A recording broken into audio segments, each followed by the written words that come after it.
Alright folks, buckle up because we're diving into the wild world of cryptocurrency.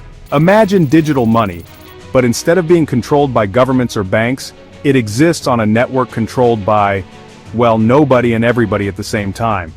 Yeah, it's weird. Think of it like this. Bitcoin, the most famous cryptocurrency, is like digital gold. It's scarce, people want it, and its value goes up and down like a roller coaster on Red Bull.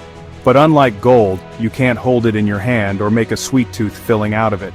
Cryptocurrencies use cryptography, which is just a fancy way of saying secret codes, to secure transactions and control the creation of new units.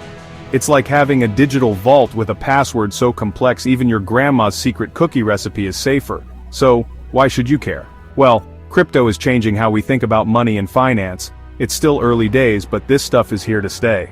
Whether it's a revolutionary tool for the future or just another tulip craze, well, that's a story for another time.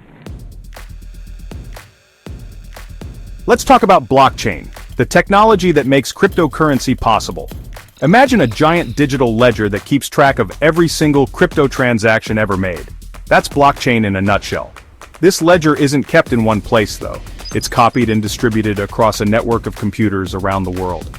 Think of it like a global game of telephone, but instead of whispering secrets, everyone's shouting transaction details and making sure they all match up. Every time a new transaction happens, it's bundled together with a bunch of other transactions into a block.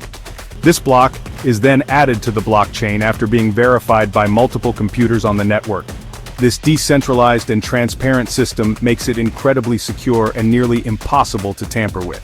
It's like trying to sneak a fake Picasso into the Louvre. Good luck with that. One of the big buzzwords you'll hear in the crypto world is decentralization. It basically means that no single entity, like a government or a bank, has control over the network. In traditional financial systems, your money is held by banks, and transactions are processed through central authorities. With crypto, it's all about peer-to-peer transactions, cutting out the middleman. Imagine a world where you don't need permission from anyone to send or receive money. That's the promise of decentralization. It's like the Wild West of finance, but with fewer cowboy hats and hopefully fewer bank robberies.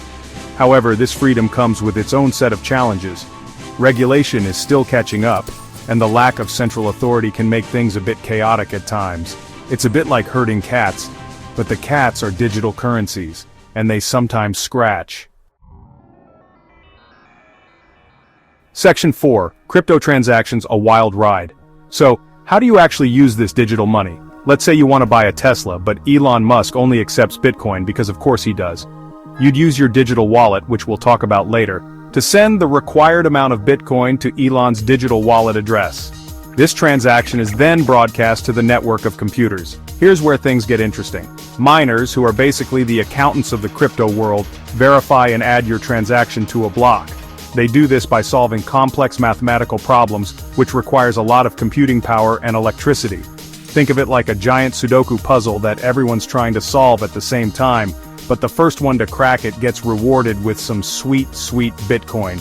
Once your transaction is added to a block and added to the blockchain, it's basically set in stone. It's like getting a tattoo. You better be sure about it because it's going to be there for a while.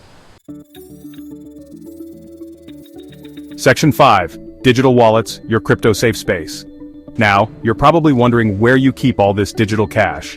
That's where digital wallets come in. These wallets are basically software programs that store your public and private keys, which you need to send and receive cryptocurrency. Think of your public key as your bank account number and your private key as your PIN code.